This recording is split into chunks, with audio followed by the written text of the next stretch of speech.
এটার ফুয়েল ট্যাঙ্কের ২-৩ মাসের ভিতরে জং ধরে যায়। তো আমার বাইকটা আমি কিন্তু দীর্ঘ ৯ মাস থেকে ব্যবহার করে আসতেছি। আমার বাইকের ফুয়েল ট্যাঙ্কের কী অবস্থা সেটা আমি আপনাদের একটু দেখিয়ে দিই। ৯ মাস থেকে ইউজ করতেছি গাইজ, বাইক খুব যত্ন সহকারে ইউজ করি।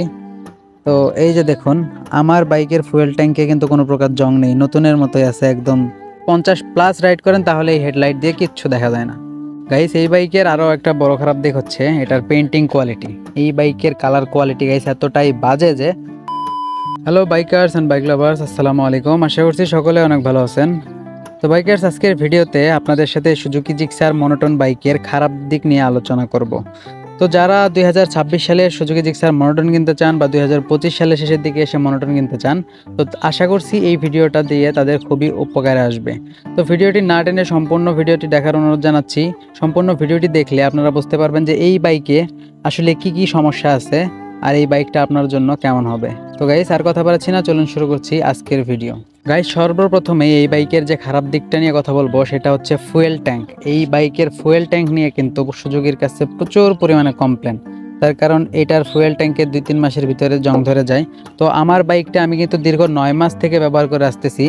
আমার বাইকের ফুয়েল ট্যাঙ্কের কী অবস্থা সেটা আমি আপনাদের একটু দেখিয়ে দিই। ৯ মাস থেকে ইউজ করতেছি গাইজ, বাইক খুব যত্ন সহকারে ইউজ করি। তো এই যে দেখুন, আমার বাইকের ফুয়েল ট্যাঙ্কে কিন্তু কোনো প্রকার জং নেই, নতুনের মতোই আছে একদম চকচকে ঝকঝকে। তো গাইস, বাইকটা আসলে ফুয়েল ট্যাঙ্কে জং ধরে এটা সত্য কথা। এই বাইকের ফুয়েল ট্যাঙ্ক 2 বছর 3 বছর বা 5 বছরও যদি ভালো থাকে, 5 বছর পরে গিয়ে হইলেও জং ধরবে, এটা স্বাভাবিক বিষয়। তার কারণ এই বাইকের যে ফুয়েল ট্যাঙ্কের ক্যাপটা আছে এটা কিন্তু ওয়াটার প্রুফিং সিস্টেম করা না। এই ফাঁকা জায়গাটা দিয়ে গাইস পানি প্রবেশ করে, এই কারণে কিন্তু গাইস এটার ফুয়েল ট্যাঙ্কের জং ধরে।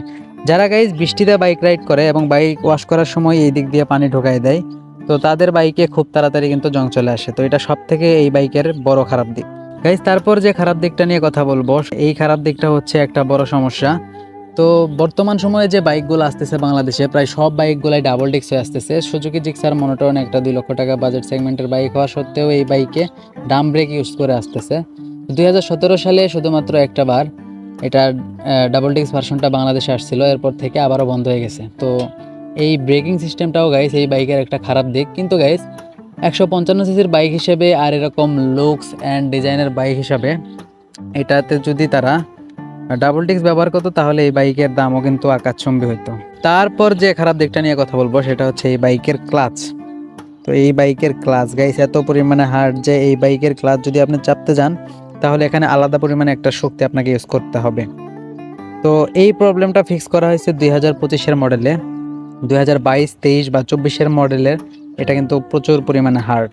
তারপর যে খারাপ দিকটা নিয়ে কথা বলবো গাইস সেটা হচ্ছে গিয়ার লিভার। ক্লাচের মতো গাইস গিয়ার শিফটারটাও অনেক হার্ড। তো এই প্রবলেমটা 2025-এর মডেলে এসে ফিক্সড করা হয়েছে সামান্য পরিমাণে।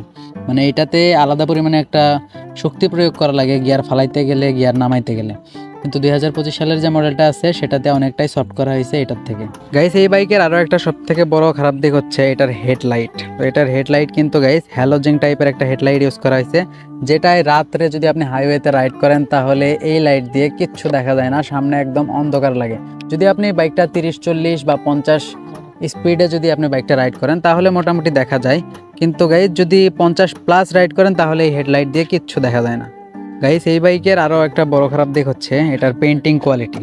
এই বাইকের কালার কোয়ালিটি গাইস এতটাই বাজে যে এই বাইকে যদি এই যে বাইকের উপরে যদি কোনো প্রকার ধুলাবালি পড়ে তাহলে আপনি যদি একটু হাত দিয়ে বা কোনো লেকড়া দিয়ে যদি এটা একটু পোছাপোছি করেন তাহলে গাইস অমনি স্কেচ পড়ে যায়। তো এই বাইকের যে কালার কোয়ালিটিটা ইউজ করা হয়েছে গাইস, বাংলাদেশে অন্য কোনো প্রকার বাইকে এই রকম নিম্নমানের কালার কোয়ালিটি ইউজ করা হয় নাই। গাইস, আশা করছি বুঝতেই পেরেছেন যে এই বাইকের কী খারাপ দিক আছে। তো আরও অনেক খারাপ দিক আছে যেগুলো সবাই বলে যে এই বাইকে নাকি 50-60-এর উপরে টানলে বাইকটা দম পারে, বাইক ধাক্কায়। তো এই ধাক্কানোর কারণটা হচ্ছে গাইস, বাইকের ট্যাঙ্কে যদি জং ধরে তাহলে ওইখান থেকে জং কার্বোরেটরে যায়, কার্বোরেটরে জং যাওয়ার কারণে, ময়লা যাওয়ার কারণে কিন্তু বাইকটা ধাক্কায়, অন্যথায় আর কোনো কারণে বাইক ধাক্কায় না। তো গাইস, আজকের ভিডিও পর্যন্তই। ভিডিও দ্বারা উপকৃত হলে লাইক করবেন আর কমেন্টের মাধ্যমে জানিয়ে দেবেন বাইক রিলেটেড কী ধরনের ভিডিও চান। সবাই ভালো থাকবেন, সুস্থ থাকবেন, আল্লাহ হাফেজ।